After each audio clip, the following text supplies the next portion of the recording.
সোনা মানিকেরা খুব ভালো করে বুঝে নিন, আল্লাহর হাবিব সাল্লাল্লাহু আলাইহি ওয়াসাল্লাম সম্পর্কে যে যাহা বলেছেন ওখানে কিন্তু শেষ নয়।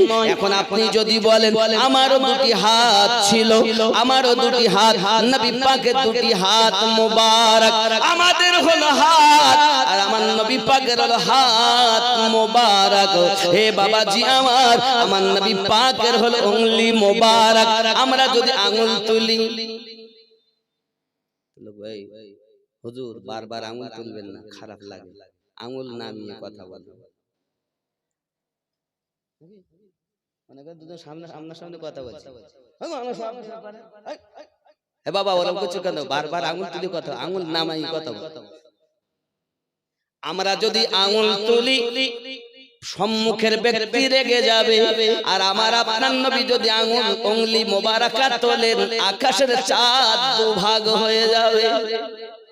আমাদের আঙ্গুল আমার নবী পাকের উংলি মোবারক এক নয়। আপনি যদি বলেন আমার হাত নবী পাকের হাত,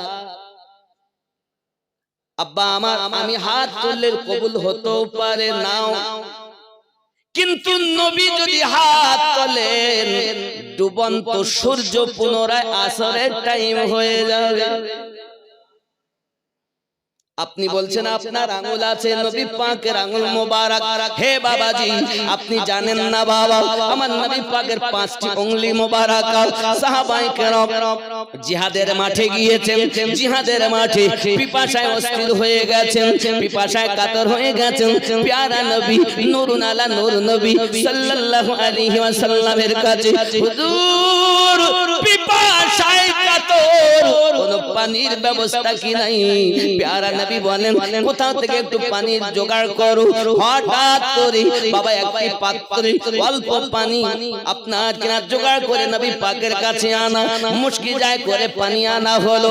প্যারা নবী সাল্লাল্লাহু আলাইহি ওয়াসাল্লাম ওই মুশকি যাতে নিজের হাত মোবারকা ভরে দিয়েছেন।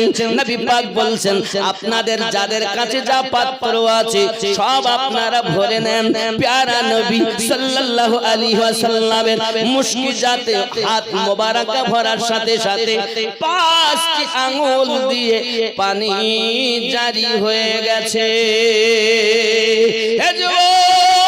আমার নবী একবার হাতের আঙ্গুলি দিয়ে পানি বার করেননি, 13 বার পানি বার করে দেখিয়েছেন। আপনি যদি বলেন নবী আমাদের মতো 5 আঙ্গুল দিয়ে বার করতে হবে না, একটা আঙ্গুল দিয়ে আমার হাত থেকে পানি বার করে দেখিয়ে দেন।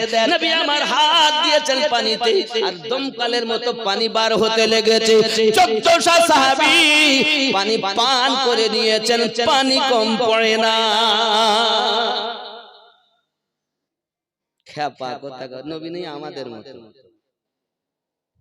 এর মতো পাগল আর অবুঝ আর ব্রেনে উলি পোকা সার পোকা লাগাবে কি জগতে আর আছে কিনা আমার জানা নেই। আব্বাজি আমার সোনা মানিকেরা, আমার নবী পাকের দেওয়া, আল্লাহ পাকের দেওয়া মুজিজা নবী পাকের উপরে। কোন নবীকে আল্লাহ পাক মুজিজা একটা, কাউকে 3টি, এমনি করে আল্লাহ দিয়েছেন।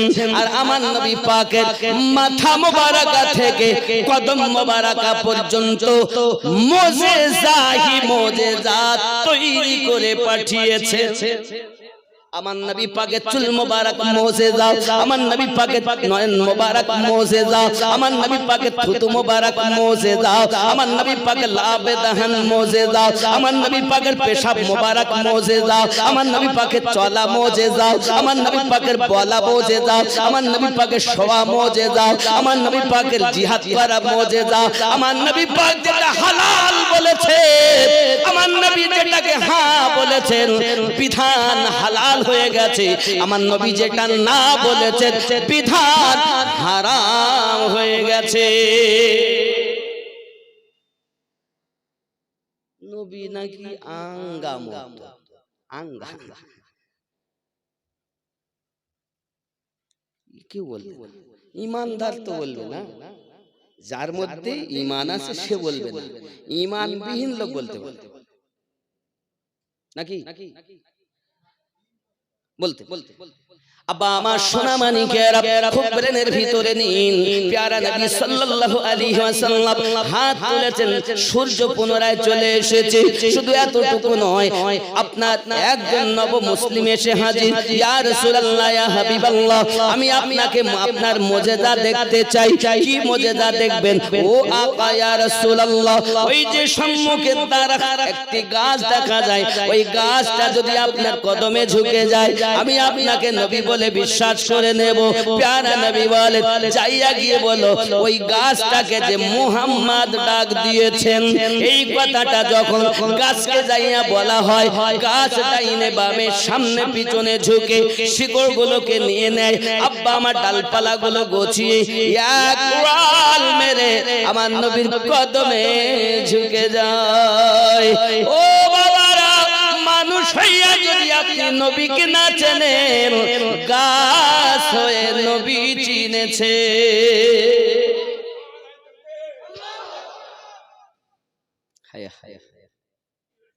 গাছ হয়ে নবী গাছের কথা বলতে গিয়ে আরো বলতে হয় প্যারা নবী নূরুন আলা নূর নবী মসজিদ নববীতে উস্তুনে হান্নানা বলে খেজুরে একটা কাঠ স্পর্শ করে খুতবা দিতেন আমার নবী পাক যখন ওই উস্তুনে হান্নানাকে সরিয়ে শুধু আপনার খুতবা দিতে লাগলেন এমন সময় সাহাবী রাসূলকে নিয়ে নবী আমার মসজিদ নববীতে আপনার ওয়াজ করতেছেন হঠাৎ ডুকরে ডুকরে কান্নার আওয়াজ আসতেছে প্যারা নবী বলেন কে কান্না করেন নবী সব দেখেন সব বোঝেন আল্লাহ পাকের দেওয়া ক্ষমতায় নবী পাকের দেখা সব ক্ষমতা তবুও দলিলের জন্য নবী বলেন কে কাঁদে গো সঙ্গে সঙ্গে নবী পাকের সাহাবী উঠে খুঁজতে আরম্ভ করেছেন মসজিদ নববীর ভিতরে দেখতেছে খেজুরের কাঠ থেকে কান্নার আওয়াজ ভেসে আসতেছে জিজ্ঞাসা এসে বলতেন ইয়া রাসূলুল্লাহ ইয়া হাবিবাল্লাহ অন্য কিছু নয়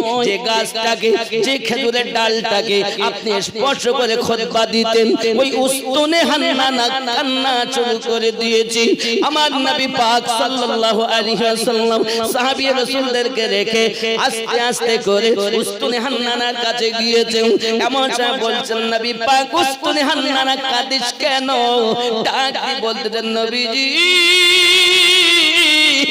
আমি খেজুরের কাঠ হতে পারি কিন্তু আপনার প্রতি আমার মায়া আপনার প্রতি আমার ভালোবাসা নবী গো আমার ওই সময়টা কত ভালো ছিল যখন আপনি আমাকে স্পর্শ করে খুতবা দিতেন গো আকা আমি উস্তুনে হান্নানা আপনার স্পর্শ পাইয়া নিজে ধন্য হয়ে গিয়েছি আজ অনেক আমাকে দূরে সরিয়েছেন এই দূরত্বটুকু আমি উস্তুনে হান্নানা সহ্য করতে পারি না তাই আপনার বিরহে কান্না করতেছি প্যারা নবী নূরুন আলা নূর নবী নিজের হাত মোবারক যখন উস্তুনে হান্নানার উপরে দিয়েছে উস্তুনে হান্নানা কান্না বন্ধ করে দিয়েছে আমি আপনাদের বোঝাতে চাই বাবা মানুষ হইয়া নবী চিনছ না একটা খেজুরের গাছ হইয়া খেজুরের ডাল হইয়া আমার নবী চিনেছে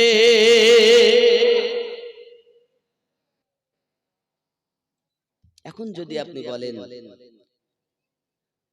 ওই উস্তুনে হান্নানা দেখবো ইয়া রাসূলুল্লাহ ইয়া হাবিবাল্লাহ আমি কান্না বন্ধ করতে পারি আমার একটা কদমে আরজি আপনার হুজুর আপনিও চলে যাবেন আমাকে লোকে হয়তো দূরে সরিয়ে রাখবে নবী গো আমি আপনাকে ছেড়ে দূরে যেতে পারবো না আমি আপনার নিকটে থাকতে চাই আমার নবী পাক বলেন ঠিক আছে তাই হবে আপনি আমি যদি আল্লাহ পাকের দয়া হয় যদি কখনো মদিনাতে যান হে বাবা আমার রিয়াজুল জান্নাতে ঢুকতে গিয়ে আপনার ওই গেট দিয়ে ঢুকতে হয় ঢোকার পরে রিয়াজুল জান্নাতে নামাজ আদায় করার পরে আপনাকে আমাকে যখন পার হওয়ার কথা বলবে ওই পার হয়ে আসবেন আসার সময় দেখবেন দুই পাশে দুটি খাম্বা আছে তো আপনার আমার বার হওয়ার বাম পাশে যে মোটা খাম্বা খানা ওই খাম্বার ভিতরে উস্তুনে হান্নানাকে সেটে সেমটে রাখা আছে ওটাই উস্তুনে বাম হাতে যদি কখনো যান আল্লাহ যদি নিয়ে যায় ফলো রাখবেন যে এটাই সেই নিশানা। এর ভিতরেই প্লেয়ারের মধ্যে উস্তনে হান্নানকে গাথা আছে। এখনো আমার নবীর জন্য কাঁদে, এখনো কাঁদে। হা বাবা, সবাই নবীকে ভালোবাসলো, পারলাম না আমরা। আমরা কি করেছি? এমন আরম্ভ করেছি, দোয়া নেই, মিলাদ নেই, কিয়াম নেই। কিন্তু নবী পাক সাল্লাল্লাহু আলাইহি সাল্লামের নামে তো আপনাকে আমাকে শুতে হবে কবরে, নাকি? যখন আমি লাশ নিয়ে যাই, কবরে রাখি, কি বলে রাখি? বিসমিল্লাহি ওয়া আলা মিল্লাতি রাসূলিল্লাহি বলেন তো, নাকি না অন্য কিছু বলে আপনাদের এখানে? এটাই বলে। ওখানে তো এই কথা বলেন না, বিসমিল্লাহি ওয়া আলা মিল্লাতি। ইমাম সাহেব বলেন? তাহলে ওখানে নাম কার? কার মিল্লাতে শুতে হয়? রাসূল পাকের। বিসমিল্লাহি আল্লাহর নামে, বিসমিল্লাহি ওয়া আলা মিল্লাতি রাসূলিল্লাহি, আল্লাহ পাকের নাম সহকারে নবীর মিল্লাতে আপনাকে রেখে রেখে, তাই তো? এখন নবীর মিল্লাতেই শুতে হবে। জীবনে নবীকে আমরা কি ভেবেছি? যে কবরে যখন যাব, তো বুখারী ও মুসলিম যদি আপনি দেখেন, তো বুখারী ও মুসলিমে লেখা আছে যে একটি প্রশ্ন হবে। ইমাম বুখারী বলেন, আমার কাছে 1,00,000 সহিহ হাদিস। তো বুখারী যদি আপনি দেখেন, তো 7,000 সামথিং কিছু, 200 কতটি হাদিস শরীফ বুখারী। এখন সেটা একই হাদিস বারবার আছে, এমন কি একই হাদিস 12 বার পর্যন্ত আছে। তাহলে আমরা যদি হিসাব করি, এইভাবে ভাগ করি, তো 3 থেকে 3,500 হাদিস বুখারীর মধ্যে আছে। আর 97,000-এর মতন হাদিস সহিহ হাদিস। ইমাম বুখারী বলেন, আমার কাছে 7 লক্ষর মধ্যে সহিহ 1 লাখ। সেই সহিহ আর 97,000 কোথায় গেল? শুধু বুখারী মানলো, বুখারী মানলো। এগুলো না বোঝার কারণে বলে। তাহলে সহিহ বুখারী ও মুসলিমে একটি প্রশ্নের কথা আছে কবরে, কিন্তু আদাস কিতাবে 3টি প্রশ্নের কথা আছে। এখন যেটি একটি প্রশ্ন হবে, এটা নিয়ে আলোচনা করব। সেই বুখারী ও মুসলিমের কথাই বলি। 3টি প্রশ্ন তো শুধু শুনেন, সব আলেমেরাই ওয়াজ করে, কিন্তু আজকে একটার কথা শুনেন, সেটা বুখারী ও মুসলিম। কিন্তু বুখারী মুসলিমে 3টির কথা নেই। যদি কারো জানা থাকে আমাকে যদি বলেন, তা আমি আমারও শিক্ষা হবে। আমি অহংকার নয়, কদমে হাত রেখে বলি, শিক্ষার জন্য বলি। কারণ আমি কিচ্ছু জানি না বাবা, যাহা কিছু বলি সব বলি আল্লাহর দোয়া। আমার কিচ্ছু নাই, দুয়ার বরকতে চলছি। না বড় আলেম হতে পেরেছি, না বড় আমলদার হতে পেরেছি। এ যা দেখছে, আমি একজন আমার পীরের দরবারের কুত্তার থেকে খারাপ না। যা চলি পীরের দোয়ায় চলি, যদি বলি সুবহানাল্লাহ। অনেকে আবার বলে পীর ধরা যাবে না, আচ্ছা তারও দলিল আমি দেব। এখন আমি যেটা বলছি এটা আগে বলি, নাকি বেলেন পরিষ্কার রাখতে হবে। আমরা সুন্নি, আহলুস সুন্নাত ওয়াল জামাআহ। আমরা কিন্তু ওয়াহাবি নই, কাদিয়ানি নই, লামজাবি নই। এক কথায় 73টা দল হবে। তো 73 দলের লোক আমরা, 73 মধ্যে একটা জান্নাতি। তাহলে 72 দল চলে যাবে নরকে, একটা যাবে স্বর্গে, নাকি? তাহলে আমরা যে সুন্নি, আমরা বলছি আমরা যাব জান্নাতে, বলছি না? আমরা কি বলি? আমরা জান্নাতে যাব। আচ্ছা, যারা আহলুল হাদিস, তারা বলে আমরা যাব জান্নাতে, আমরাই সঠিক। আচ্ছা, যারা দেওবন্দি, এরাও বলে আমরা যাব সঠিক, আমরাই জান্নাতে যাব। যারা কাদিয়ানি, এরাও বলে আমরা সঠিক, আমরা যাব জান্নাতে, বলে না? যারা শিয়া, তারাও বলে আমরা সঠিক, আমরা যাব জান্নাতে। এক কথায় বুঝুন, আপন আপন জায়গায় সবাই দাবি করে আমি জান্নাতি, সঠিক দল, বলেন না? যেমন আমরাও বলি, তেমন তারাও। এখন আমাকে যদি কেউ বারবার সুন্নি বলে, আমি কিন্তু রাগি না। আর আপনি দেখবেন ওয়াহাবিকে যদি বলেন ওয়াহাবি, তাহলে রেগে যায়। দেওবন্দিকে যদি বলা হয় তুমি দেওবন্দি তোমার এগিয়ে যায়। তার মানে একটা যুক্তি দেই, একটা লোক ছিল, সে দোকানে গেছে, গিয়ে বলতেছে ভাই একটি তেলের 1 কেজি সরষের তেল দাও, 2 কেজি আলু দাও, 200 রসুন দাও, এইভাবে ইত্যাদি, একটা লাইফ বয় সাবান দাও। সব দিয়েছে, মালমাত্তা নিয়ে প্যাকেটে ভরে চলে। কিছু দূর এসে লাইফ বয় সাবান নেওয়া হয়নি, কিন্তু নিয়েছে, খেয়াল নেই। ও দোকানে গেছে, ভাই সে লাইফ বয় সাবান আমি দিয়েছি যে, কই খুঁজে দেখো ওর মধ্যে আছে। তো দোকানদার বলছে এই লাইফ বয় সাবান চল। এই শুনেছে, যে শোনে, যেই বলে লাইফ বয় তখন ও এগিয়ে যায়, যেই বলে লাইফ বয় ও তখন গালাগালি। তার মানে কি, আমাকে সারাদিন কেউ সুন্নি বললে আমরা রাগি না, তোমাকে বললে তুমি রাগো কেন? তার মানে বোঝা যাচ্ছে জিনিসটা ভালো না নাকি? আমাকে যদি সারাদিন কেউ সুন্নি বলে, আপনাকে যদি বলে, তা আপনার তারও আনন্দ। আল্লাহ আমি সুন্নি তো হতে পেরেছি ওনার কাছে, এটি আলহামদুলিল্লাহ, নাকি বলেন? আমার কথা বুঝতে অসুবিধা হচ্ছে? তাহলে বোঝা যাচ্ছে যেই লাইফ বয় বলে ও তখন গালাগালি দেয়, যেই কেউ লাইফ বয় বলে খেলা খেলাকে মারে। এইটা হলো অভ্যাস। তার মানে ওই যেই বলে লাইফ বয় সেই ওই কথা ওর মনে পড়ে যায়। আর যেই আমরা এদেরকে বলি যে তোমরা অমুক, তোমরা তমুক, তখন ওদের ওই কথা মনে পড়ে যায়। কি কথা? ওরা ওদের গুরুদেবেরা কিতাবের নাম এক এক করে বলছি। একটি কিতাবের নাম তাকবিয়াতুল ঈমান, একটি কিতাবের নাম তাহজিরুন নাস, একটি কিতাবের নাম বারাহিনে কাতিয়া, হে বাবা, আরেকটি কিতাবের নাম হিফজুল ঈমান। এসব কিতাবের ভিতরে লিখেছে নবীর জ্ঞান চতুষ্পদ জন্তুর সমাতুল্য। জোরে বলুন নাউজুবিল্লাহ। আচ্ছা, আপনি আমি সাধারণ মানুষ, হয়তো নামাজ পড়তে পারি না, রোজা রাখতে পারি না, ঠিক আমল করতে পারি না, কিন্তু আমরা কি কখনো বুকে হাত দিয়ে বলুন, আমরা কি বলবো নবীর জ্ঞান গরু ছাগলের যেমন জ্ঞান তেমন নবীর জ্ঞান? বলবো কোনদিন? আর যে এ কথা বলবে তাকে কি মানা যাবে? এগুলো বুঝতে, ওরা ওর গুরুদেবেরা এইসব কথা বাকায়দা ছাপাচ্ছে কিতাবে। আমি যে সব কথা বলতেছি ভালো করে বোঝেন। এই যেমন দেখেন, আপনাকে আমি দেখাচ্ছি, আমাদের হুজুর আছে তখন বুঝতে পারবে। একটা কিতাব দেখাই, আমি এখনই, একটু বুঝে নেন, রাগ করলে হবে না বাবা।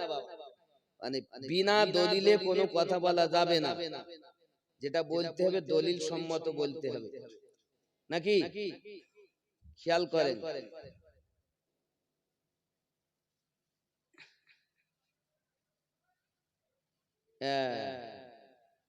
এই কিতাব হিফজুল ঈমান আছে না, হিফজুল ঈমান বাসতুল বায়ান কি হযরত মাওলানা মুহাম্মদ আশরাফ আলী থানভী হাফেজ, কোথা থেকে 56 দেখেন, কুতুবখানা আশরাফিয়া রশিদিয়া কোম্পানি আছে না, এই যে কোম্পানি দেওবন্দ আছে না, লেখা আছে। হ্যাঁ বাবা, আমি বুঝাতে চাচ্ছি এটা, আমরা এই যে কথা যারা বলে এই কথা আমরা মানি, ব্যক্তি হিসাবে আমি ভালোবাসি, তিনি একজন আলেম, কিন্তু এনার মধ্যে যদি সেই কোন এমন জিনিস পাওয়া যায় যে জিনিসটা নবীর শানে কটূক্তি, আমরা ও কথা মানছি না, মেনে নেব? এগুলো খেয়াল রাখতে আমরা কিন্তু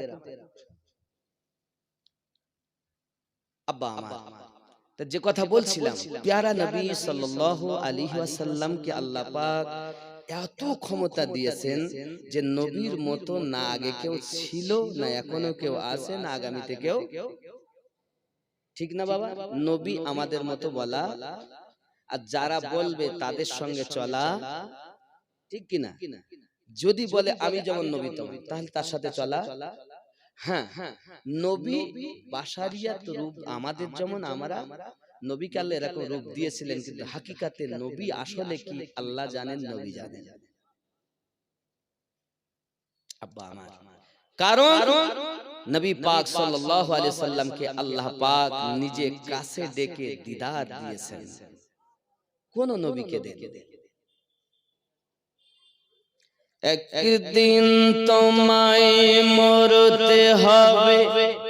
বলবো গজলটি? আমি এখন একটাও গজল বলিনি, কারণ গজল বললে অনেকে শুধু বলে মৌলভী শুধু গজল বলে, এজন্য আমি ভূমিকাও বেশি নেইনি, প্রথম থেকে বক্তব্য শুরু। বলবো গজলটা বলবো, আর এদের ফরমাইশও ছিল হুজুর এই গজলটা বলতে হবে।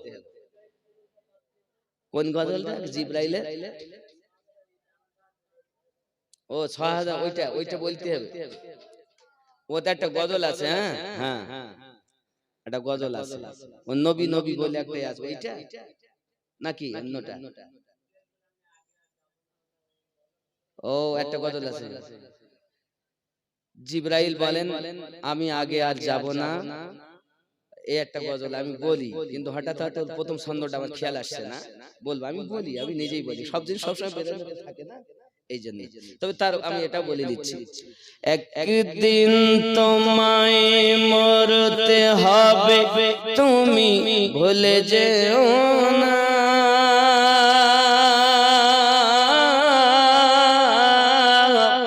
হবে মাটির বিছানা, এসেছিলে যখন তুমি এই না সাধের ভবে,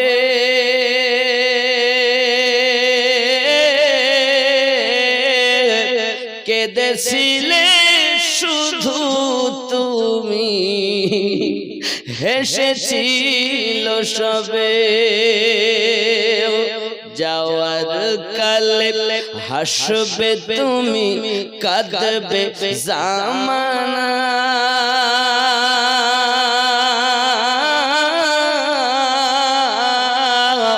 হবে মাটির বিছানা গো তোমার আসল ঠিকানা।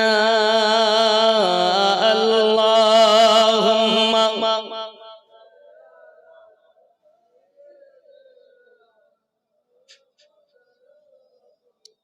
ওয়ালা আলি সাইয়্যিদিনা।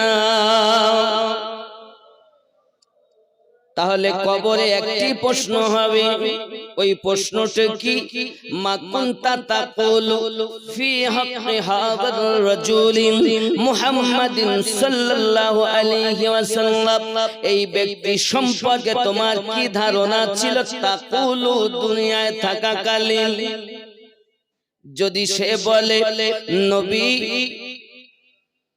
এটা জানতেন ওটা জানতেন না, নবী পাক এগুলো বুঝতেন ওটা বুঝতেন না, জিবরাইল আনতেন তাই নবী জানতেন, তাছাড়া নবী বুঝতেন না। হে বাবাজি আমার, ভালো করে বুঝে নিন, জিবরিল আমিনের যিনি নবী, তিনি আমাদের নবী। জিবরাইল আমিন বার্তাবাহক, জিবরাইল আমিন এনেছেন আল্লাহ পাকের ওহী, কিন্তু কোরআন মাজিদ বুঝতে গেলে আপনাকে জানা দরকার, আপনি 6666 আয়াতের মধ্যে শরীয়ত চলে 500 আয়াতের উপরে, তরিকত চলে 1900 আয়াতের উপরে, বাবা এমনি করে শরীয়ত তরিকত মারেফাত চলে 2100 আয়াতের উপরে, হাকিকাত চলে 2166 আয়াতের উপরে। 6066 হয়নি, 6600 কি কের হইল? কই শরীয়ত 500, তরিকত 1900, তাহলে 19 আর 5 24, শরীয়ত আর তরিকত গেল, মারেফাত 2100, তাই 24 আর 21 4500, আর হাকিকাত চলে 2166, তাহলে 45 আর 21 6600, আর ওই 66 6666 আয়াত। জোরে বলি সুবহানাল্লাহ। কথা বুঝতে পেরেছেন? এখন কোরআন মাজিদ আপনি যখন খুলবেন দেখতে পাবেন সূরা ফাতিহার পরে সূরা আল বাকারা, সূরা আল বাকারা শুরু হবার আগে হরফে মুকাত্তাআত দেখতে পাবেন, যেমন আলিফ লাম মিম, আব্বা আমার আমি আপনাকে বোঝাতে চাচ্ছি বাপ, ভালো করে প্লেনে রাখুন। যখন যে আয়াতে কারিমা নাজিল হয়েছে আমার আপনার নবী তখন সেটা জিবরিল আমিনের সঙ্গে তেলাওয়াত করেছেন, কিন্তু হরফে মুকাত্তাআত যে অবতীর্ণ হয় পুরা কোরআনুল মাজিদের ভিতরে বাবা এই অনেক জায়গাতে আছে প্রায় 39টি মতো অক্ষর। এই অক্ষরগুলো যখন যেটা আপনার যে আয়াতটি নাজিল হয়েছে তখন আপনার কিনা যেমন আলিফ লাম মিম, নবী পাক উত্তর দিচ্ছেন আলিমতা ফাহিমতা, আপনি পড়লেন আর আমি বুঝে নিলাম।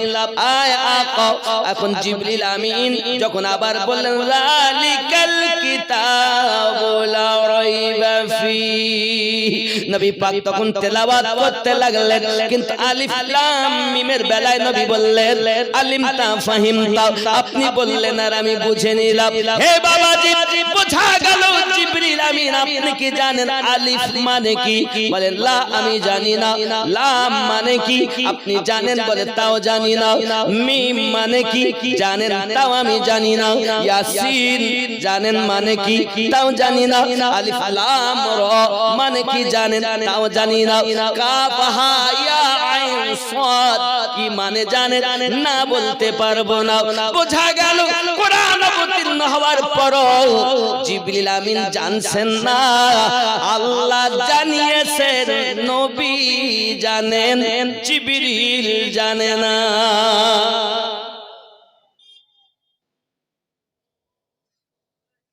জিবরাইলই তো বুঝতে পারছেন না কোরআন, তুই অসীম সরকার বুঝবে কি? এই কথা বুঝতে পারেন? এখনো পৃথিবীর কোন মানুষ যত বড় মুফতি মুহাদ্দিস সাধু সারা মুস্তাহিদ মুজাদ্দিদ হোক হুরুফে মুকাত্তাআতের সঠিক মানে কেউ বলতে পারেনি, কিয়ামত অবধি পারবেও না। তো যদি জিবরিল না বোঝে তে ভারতীয় মুসলিম কি বলল কিছু যায় আসে? জিবরাইল তো বুঝতে পারেন না আলিফ মানে কি, লাম মানে কি, মিম মানে কি, তাহা মানে কি, ইনি তো জানেন। কিন্তু কে জানেন? আমাদের নবী জানেন। নবীকে কে জানিয়েছেন? আল্লাহ জানিয়েছেন। জোরে বলে এই জন্য জিবরাইলেরও যিনি নবী তিনি আমাদের নবী। কবরের মধ্যে একটি প্রশ্ন, বলো এই ব্যক্তি সম্পর্কে তোমার কি ধারণা? এখন সে যদি বলে নবী এটা জানতেন ওটা জানতেন না, যদি নবী সব জানতেন তাহলে উহুদের মাঠে দাঁত ভাঙলো কেন? অনেকে বলে না, অনেকে বলে নবী যদি জানেন যে মাথায় হেলমেট ঢুকিয়ে দেবে মাথা ফেটে যাবে নবী গেলেন কেন? এ আরেক পাগলের দল।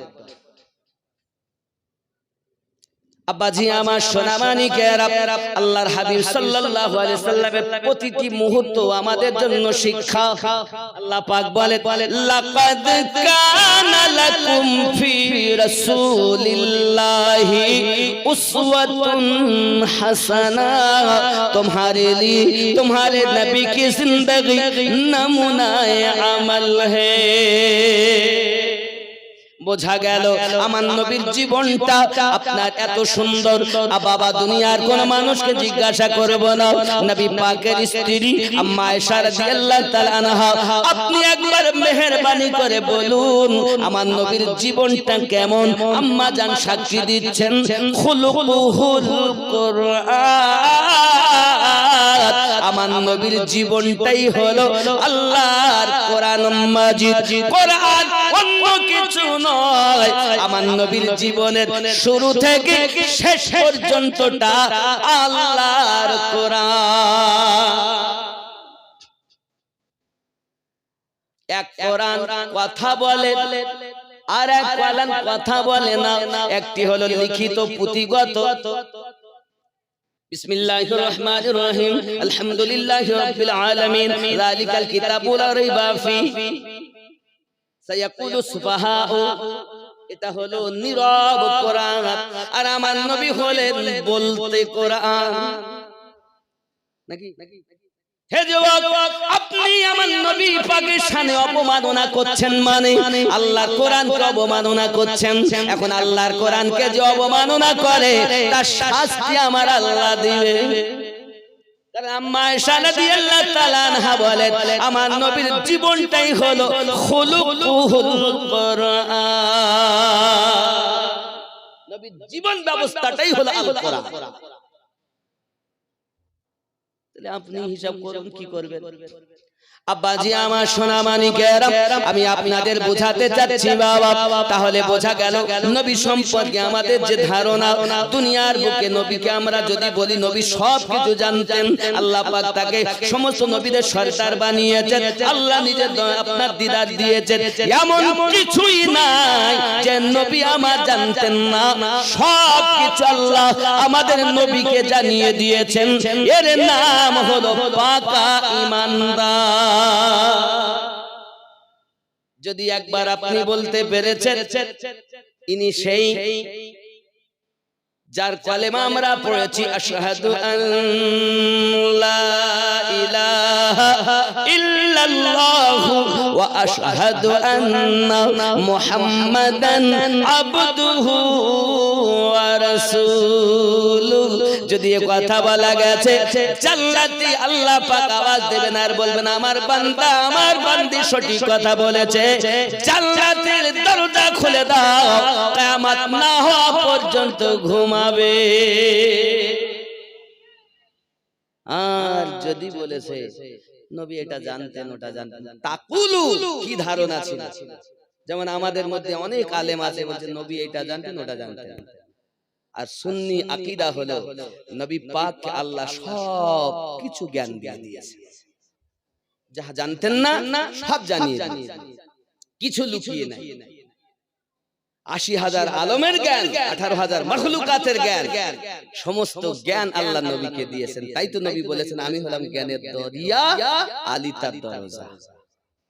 যদি বলি আব্বা আমার এখন নবী তো আসবেন না, এবার আসবো, নবী সম্পর্কে আর কিছু জানার দরকার আছে?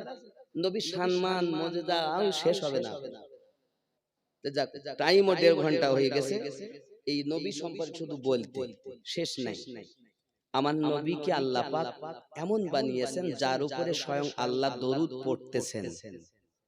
সংক্ষিপ্ত নবী এই কথাটা বলে আমি অলির দিকে যাব। দেখুন, একদিন আল্লাহ বলা বন্ধ হয়ে যাবে এক সময়, কিন্তু নবীর দরুদ বন্ধ হবে না। যদি বলেন হুজুর কেমন করে? দেখেন, গাছ থাকলে তো আল্লাহ তাসবিহ করবে, পাথর থাকলে তো আল্লাহ তাসবিহ করবে, মানুষ জীব জানোয়ার হায়ানাত নাবাতাত কীট পতঙ্গ থাকলে তো করবে। কিয়ামত হয়ে সব ধ্বংস হয়ে যাবে। জিবরাইল, মিকাইল, ইসরাফিল, ইসরাইল কোনো ফেরেশতাও থাকবেন না, শুধু আল্লাহ থাকবে। কেউ নাই যখন আল্লাহ তাসবিহ আর হচ্ছে না। কে আছেন? আল্লাহ আছেন।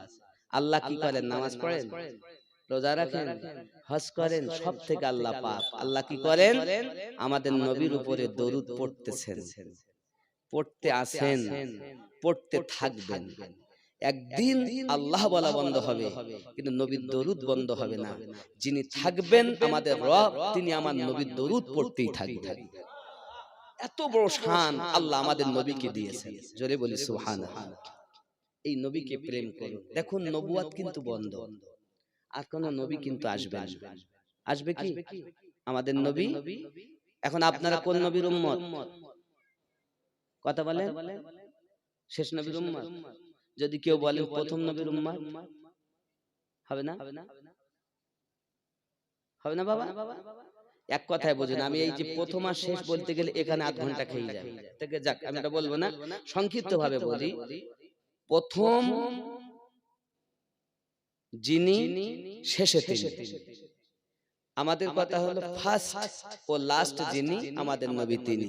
কিন্তু আমাদের অনেক সময় দেখা যায় ওই মশলায় অনেক জলসায় প্রতিযোগিতা হয়, হয় না? প্রশ্ন উত্তর হয় না? কুইজ হয় না? কুইজে জিজ্ঞাসা করে আমাদের নবী কত বছরে নবী হয়েছে, তো ছাত্ররা উত্তর দিচ্ছে 40 বছর। জোরে বলেন নাউযুবিল্লাহ। নবী কিন্তু 40 বছরে নবী হননি। নবী দুনিয়া শুরু থেকে আল্লাহ তখন নবী বানিয়ে রেখেছেন। 40 বছরে আমার নবী ওই নবুয়াতকে প্রচার করেছেন। 40 বছর বয়স থেকে প্রকাশ করেছেন। আর নবীর প্রকাশ নবীকে করতে হয়নি, জন্মের আগে থেকে মনীষী ঋষিরা বেদ ও পুরাণে, ত্রিপিটকে, বাইবেলে, জিন্দাবিস্তাতে আমার নবীর আগমনের আগে থেকে বার্তা দিচ্ছে, প্রকাশ চলছে। জোরে বলে নাকি বলতে গেলে সময় চলে যায়, থেকে আমি যাক এতটুকু সংক্ষিপ্ত ভাবে বুঝুন। নবী পাক নিজ মুখে বলেছেন 40 বছর বয়সে, আর আল্লাহ পাক তার সৃষ্টিকুল দিয়ে রাসূলে পাকের জন্মের বহু আগে থেকে, যেমন ঈসা নবী আমার নবীর মিলাদের কথা বর্ণনা দিয়ে, যেমন আমার নবীর কথা আদম নবী বলেছেন, আমার নবীর কথা ইব্রাহিম নবী কথা বলেছেন, আমার নবীর মিলাদ ঈসা নবী পাঠ করেছেন, আমার নবীর মিলাদ দাউদ নবী পাঠ করেছেন, আমার নবীর মিলাদ সুলাইমান নবী পাঠ করেছেন, সব কোরআনে আছে। তাহলে বোঝা যাচ্ছে যুগে যুগে নবীরাও শুভ সংবাদ দিয়ে গেছেন, আর আমার নবী সেইটাই 40 বছর বয়সে নিজে প্রকাশ করেছেন। এক আল্লাহর ওয়াহদানিয়াত নাকি? তাহলে 40 বছরের নবী হওয়া বলা যাবে না, কি বলতে হবে? 40 বছরের নবুয়াত প্রচার। হওয়া আর প্রচার দুটো শব্দ বলে এক নয়। আগামী থেকে যেন বলবেন না যে নবী হয়েছেন, বরং এটাই বলবেন নবী তো বহু আগে থেকে ছিলেন, নবী হওয়াটা প্রচার 40 বছরে করেছেন। ঠিক তো নাকি? এটাই আহলে সুন্নাত ওয়াল জামাতের আকীদা। আর যদি আপনি বলেন 40 বছরও হয়েছে, এটা হলো ওয়াহাবীদের আকীদা। আমরা সুন্নি, আমরা ওয়াহাবী নই। এবার যে নবী প্রথম সৃষ্টি, এর অনেক দলিল আছে, আমি এখন এখানে যদি দলিল দিতে যাই তার হবে না। সংক্ষিপ্ত ভাবে বুঝুন, আল্লাহ পাক আমাদের নবীকে প্রথম সৃষ্টি করেছেন, সেই নবীর ওসিলাতে তাম জাহান সৃষ্টি করেছেন, আর সেই নবীকে দ্বারাই নবুয়াতকে সমাপ্ত করেছেন। এখন দুনিয়ায় একটা ফেরাউন তখন নবী, এক আবু জাহেল তখন নবী, এখন কেন নবী নেই? নবীকে যারা ভালোবাসবে তাদের দ্বারাতে দুনিয়া টিকে থাকবে। তারা কারা? ওলিকেরা। ওলি। আচ্ছা, এই যে সিংহাসনে এই ময়ূরওয়ালা, আমি দেখিনি, আগে বসতামই না। এগুলো রাখবেন না, এগুলো তসবিরওয়ালা জায়েজ না বাবা। আমি খেয়াল করিনি এত সময়, আমি ভাগ্য ভালো, যদি আনেন এটা ঢেকে দেওয়া ভালো ছিল, আমি খেয়াল করিনি প্রথমে। যাকগে যা হয়ে গেছে, যদি পারেন তো ঢেকে দেন, হুজুররা কেউ আসবেন আওলাদের, হুজুরের আওলাদেরা, এর জন্য আপনি এটা ঢেকে দেওয়ার একটা বেডশিট দিয়ে ঢেকে দেন। কথা বুঝেছেন? হ্যাঁ, হঠাৎ এই দেখেন এই সিংহাসনের পিছনে একটা ছায়া দেখছেন না? ছায়া, এটা কিসের ছায়া? যাওয়া আসা করছে কিসের ছায়া? ঠিক না ভুল? কিসের ছায়া? আমি যদি বলি হাতের না, ওটা লাঠি, মেনে নেবেন? বলে যাহা দেখিলাম আপন নয়নে, বিশ্বাস করি না গুরুর বচনে। তা দেখছেন আপনি যখন যে এটা হাতে, তা কেউ যদি বলে লাঠি, তা আপনি মেনে নেবেন? ঠিক না? আচ্ছা, এটা কিসের ছায়া? হাতে।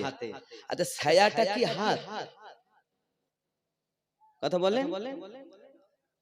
হাতের ছায়া সত্য, তবে ছায়া হাত নয়, এটাও ঠিক তদরূপ।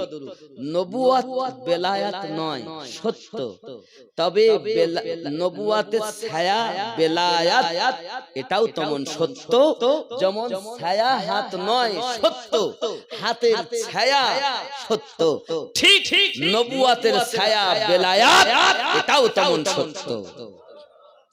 নবুয়াতে নবী হবে, আর বেলায়াতে আল্লাহর ওলি হবে।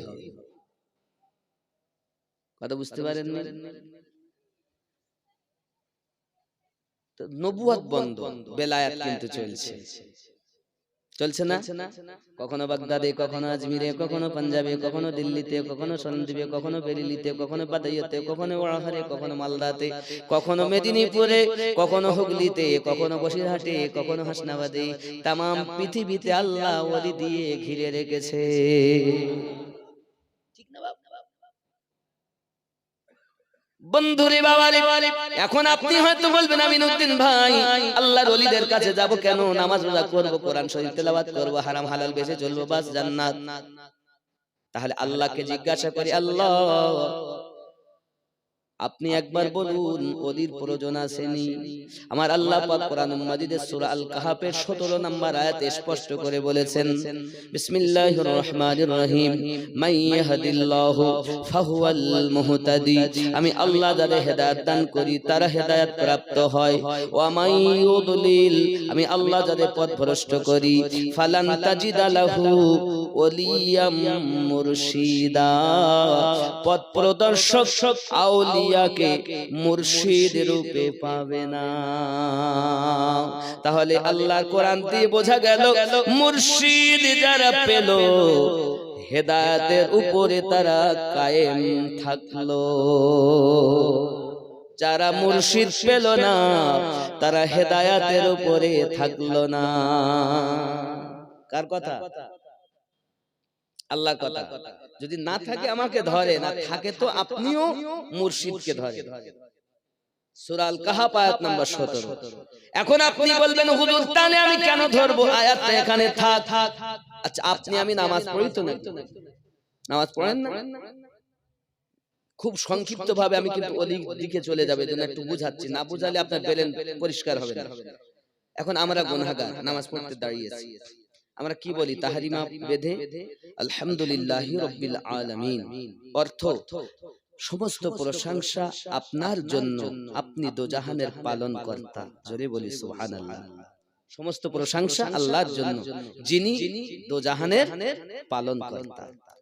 আল্লাহ বলেন আর কিছু বলবি? আমরা তখন বলি আর রহমানির রহিম, আপনি রহমান আপনি রহিম। আল্লাহ বলেন আর কি ধারণা রাখিস আমার সম্পর্কে? মালিকি ইয়াউমিদ্দিন, বিচার দিবসের আপনি মালিক। আয় আল্লাহ আমি গুনাহগার, আমাকে লাঞ্ছিত অপমানিত পদদলিত করবেন না, কারণ আমি আপনাকে রহিম মানি, বিচার দিনের মালিক আপনাকে স্বীকার করি। জোরে বলি সুবহানাল্লাহ। আল্লাহ বলছেন আর কি বলছিস? তখন আমরা আবার বলি ইয়্যাকা না'বুদু ওয়া ইয়্যাকা নাস্তাঈন, আমি তোমারই ইবাদত করি, তোমারই কাছে সাহায্য প্রার্থনা করি। আল্লাহ পাক বলেন কি সাহায্য চাচ্ছিস? আমরা তখন বলি ইহদিনাস সিরাতাল মুস্তাকিম, আয় আল্লাহ আমাকে সোজা সরল সঠিক পথে পরিচালিত করুন।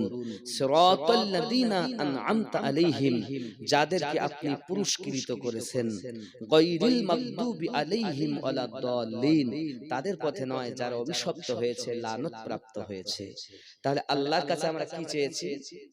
হাত বেঁধে সোজা সরল সঠিক পথে চলতে চেয়েছি। কাদের পথে চলতে চেয়েছি? সিরাতাল লাযিনা আন'আমতা আলাইহিম, যাদেরকে আপনি পুরস্কৃত করেছেন তাদের পথে। তাহলে বোঝা যাচ্ছে আয়াত দিয়ে আল্লাহ পাকের পুরস্কার প্রাপ্ত ব্যক্তিদের পথটাই হলো সোজা সরল সঠিক পথ। ঠিক না? খুব সংক্ষিপ্ত কিন্তু, কারণ সময় আধ ঘন্টার মধ্যে আমাকে, তো বাবা অনেক হয়ে গেছে 41 20 মিনিটের মধ্যে আমাকে এটি বুঝাইতে হবে আপনাকে। এজন্য খুব সংক্ষিপ্ত বুঝাচ্ছি। আমি সূরা ফাতিহার তাফসীরের দিক গেলে অনেক লম্বা। তাহলে আমরা নামাজে কি চেয়েছি? সোজা সরল সঠিক পথে চলবো, তাই তো? কাদের পথে? সিরাতাল লাযিনা আন'আমতা আলাইহিম, যাদেরকে আপনি পুরস্কৃত করেছেন তাদের পথ। আর ওদেরই পথটাই কি? সোজা সরল সঠিক পথ। এটা কার কথা? আমার কথা না আল্লাহর কথা? তাই তো আমরা নামাজে বলি। তাহলে এখন বোঝা যাবে সোজা পথ তাহলে কাদের উপরে নেয়ামত? আল্লাহর দয়া। যেই আমরা বুঝে নেব যে এই ব্যক্তিদের উপরে আল্লাহর অনুগ্রহ দয়া আছে, তাহলে সঠিক পথ পাওয়া হয়ে গেল। তাহলে কোন মোল্লার কথা মানবো না, কার কথা মানবো? আল্লাহর কথা। মানবেন তো নাকি? এখন আসুন, আয় আল্লাহ আপনি কাদের প্রতি উপহার দিয়েছেন? যে আমরা বললাম সিরাতাল লাযিনা আন'আমতা আলাইহিম, তাদের পথে যাদেরকে আপনি পুরস্কৃত করেছেন। তো আল্লাহর পুরস্কার কাদের উপরে আছে জানার দরকার আছে না? বলবো নাকি? আল্লাহ পাক অপর জায়গায় বলছেন বিসমিল্লাহির রহমানির রহিম, আন'আমাল্লাহু আলাইহিম মিনান নাবিয়্যিন ওয়াস-সিদ্দিকিন ওয়াশ-শুহাদা'i ওয়াস-সালিহিন। জোরে হবে আল্লাহ পাক বলেন আমার অনুগ্রহ আমার উপহার চার জায়গাতে আছে। এক নাম্বার নবীনদের উপরে, তাহলে নবী তো এখন আর পাচ্ছি না, পাবো। দুই নাম্বার সিদ্দিকী সত্যবাদী গণের উপরে, তেমন কেউ নাই যে সত্য বলি মিথ্যা জীবনে বলিনি এমন কেউ আছে? সিদ্দিকীদের উপরে আল্লাহর প্রাইজ। তিন নাম্বার শহীদ, ইসলামের জন্য শহীদ হয়েছেন তাদের উপরে। চার নাম্বার সালেহীন, যার বাংলা অর্থ নেককার ব্যক্তিদের উপরে। নবী এখন পাওয়া যাবে না, সিদ্দিক এখন দেখা যায় না, ইসলামের যুদ্ধ নাই, শহীদও এখন পাওয়া যায় না, এখন পাওয়া যায় সালেহীন নেককার ব্যক্তিবর্গ। হে বাবা, আমার গাছে পাক আব্দুল কাদের জিলানী রাদিয়াল্লাহু তাআলা আনহু নেককার, খাজা গরিব নওয়াজ তিনিও নেককার, মুজাদ্দিদ আল ফিসানি তিনি নেককার, হে বাবা সরকার আলা হযরত তিনি নেককার, এমনি করে সৈয়দ মাহরা রবি আলে রাসূল তিনি নেককার, আলিমুদ্দিন নকশবন্দি রাহমাতুল্লাহ আলাইহি তিনি নেককার, আব্দুল আজিজ নকশবন্দি রাহমাতুল্লাহ আলাইহি তিনি নেককার, সবি ফাতি আলী ওয়াইসি রাহমাতুল্লাহ আলাইহি তিনি নেককার। এমনি করে জগতে যারা আছে নেককার, তাদের উপরে আছে আল্লাহর পুরস্কার। সিরাতাল্লাযীনা আন'আমতা আলাইহিম, নামাজে কিন্তু আপনি আমি বলেছি, আর বাইরে এসে আজমির যাব না, পাঞ্জাবে যাব না, ফুরফুরায় যাব না, যাওয়া শিরক বলতেছ না? তাহলে এত বড় মুনাফিক নামাজে বললো সিরাতাল্লাযীনা আন'আমতা আলাইহিম গায়রিল মাগদুবি আলাইহিম ওয়ালাদ দাল্লিন, আর বাইরে এসেই বলতেছে ওদের পথে চলা যাবে। তাহলে মোল্লার কথা মানবো না আল্লাহর কথা মানবো? চার শ্রেণীর উপরে আল্লাহর নিয়ামত, এই নিয়ামতের মধ্যে সালেহীন, আল্লাহ কখনো তাদের সালেহীন বলেছেন, কখনো আল্লাহ আউলিয়া বলেছেন, কখনো আল্লাহ মুর্শিদ বলেছেন। আল্লাহ তো বলেই দিয়েছেন আমি আল্লাহ যাদের হেদায়াত দেই তারাই হেদায়াত পায়, আমি আল্লাহ যাদের পথভ্রষ্ট করি পথ প্রদর্শক আউলিয়াকে মুর্শিদ রূপে পাবে না। সূরা আল কাহাফ আয়াত নাম্বার 17। বোঝা যায় আমরা যারা পীর পেয়েছি তারা সঠিক পথে, যারা পীর পাইনি আল্লাহর কোরআন মোতাবেক আল্লাহ তাদের হেদায়াত দেননি। এ কোরআন, আমি নুরউদ্দিন ঘরের কথা বলি। নামাজে আমরা যেটা বলি বাইরে আহলে সুন্নাত ওয়াল জামাত আমরা সেটা চলার চেষ্টা। আর কথা বুঝে আসছে না? আসছে না? আচ্ছা, আমি কি এতক্ষণ কোরআন হাদিসের বাইরে কিছু বলেছি বলে মনে হচ্ছে? এরপরও যদি আপনি বলেন আমি বুঝিনি, তারপরও আমি আপনাকে আরো বোঝানোর চেষ্টা করব, কারণ আমি যদি আপনাকে না বোঝাতে পারি এটা আমার ব্যর্থতা, আপনার নয়। নাকি কথা না? ঠিক না বাবা? তাহলে আমরা আহলে সুন্নাত ওয়াল জামাত, এক কথায় तमाम দুনিয়ার ওলি আল্লাহরা সঠিক পথে। কারণ ভারত বুকে, এই ভারতবর্ষে খাজা মাইনুদ্দিন চিশতি আজমিরি রাদিয়াল্লাহু তাআলা আনহু আজ যদি ইসলাম প্রচার না করতেন আমরা নামাজও পেতাম, রোজা পেতাম। আচ্ছা,